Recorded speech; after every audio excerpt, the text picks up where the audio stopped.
L-għoli tal-ħajjat joħloq piżejjed fuq in-negozji kif ukoll fuq il-poplu Malti u Awċi u l-gvern ta' Roberta Bela jeħtieġ li jatwa l-proposti li ilu jressa il-Partit Nazzjonalista. Dan kien il-messaġġ ewlieni li twassal waqt konferenza tal-aħbarijiet li saret it-tlieta fid-Dar ċentrali tal-Partit Nazzjonalista u li kienet indirizzata mix-Shadow Ministers Robert Kutajjar, Ivan Castillo u Jerome Caruana Cilja. Il-Whip Nazzjonalista Robert Kutajjar qal li l-Partit Nazzjonalista qed jifhem id-diffikultajiet li qed jaffaċċjaw in-negozji biż-żidiet qed iħallu impatt fuqhom kif ukoll fuq il-konsumatur. Hawnhekk huwa fakkar fil-proposta li ressa il-Partit Nazzjonalista brabta mat-tax credit fil-waqt li wiegħed li gvern ġdid nazzjonalista se jneħħi t-taxxa minn fuq il-kola. Nħabba l-pis tal-iżball li l-gvern qed jibqa' jwebbes rasu tal-politika żbaljata tad-direzzjoni ħażina f'pajjiżna ukoll qegħdin naraw ukoll allura illi m'għandhomx triq oħra ħlief illi wkoll jollu il-prezzijiet tagħhom b'detriment allura ukoll għal familji Maltin u Awċin.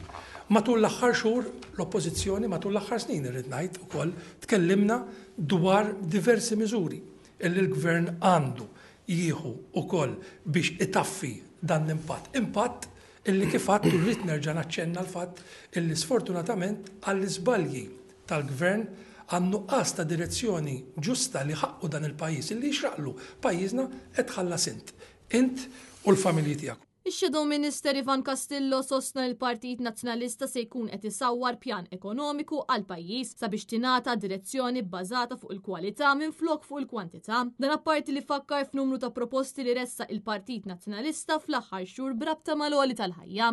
Ser inkunu qed inneħħu it-taxxa minn fuq il-kola, ser inkunu qed nagħmlu tax credits għal negozji Maltin u Awċin biex innejnuhom fuq iż-żieda sostanzjali tal-kola ħalli ma jħallsuhomx jispiċċaw il-konsumaturi, se nkunu qegħdin nagħmlu wkoll fond nazzjonali sabiex nindirizzaw l-ispejjeż addizzjonali tal-importazzjoni u esportazzjoni u nniedu viżjoni ekonomika ġdida fejn gawdi il-poplu Malti u Awċi kollu. Min-naħa tiegħu ix-Shadow Minister Jerome Caruana Cilja qal li jum wara l-ieħor qed nisimgħu bi prodotti li qed ikomplu jolew fil-prezz beluf ta' familji Maltin u Awċin qed ibatu sabiex ilaħqu mal-għoli tal-ħajja u għaċċenna l-fatt li l-Partit Nazzjonalista se jkompli jinsisti mal-Gvern ta' Roberta Bela sabiex jatwa l-proposti li ressa il-Partit Nazzjonalista għaliex il-poplu jixraqlu kwalità ta' ħajja aħjar.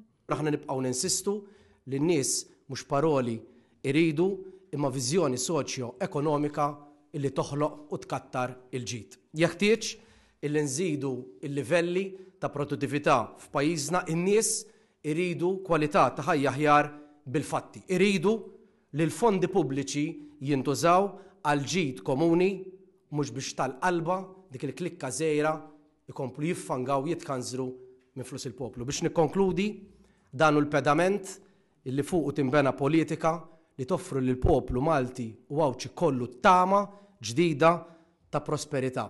Fl-aħħar jiem minn barra żieda fil-prezz tal-fliexken tax-xorb żdied il-prezz tas-servizz tal-internet u anke tal-prodotti tal-ħalib lokali. Dawn huma kollha piżijiet addizzjonali li qed iġorru l-ħaddiema u l-familji.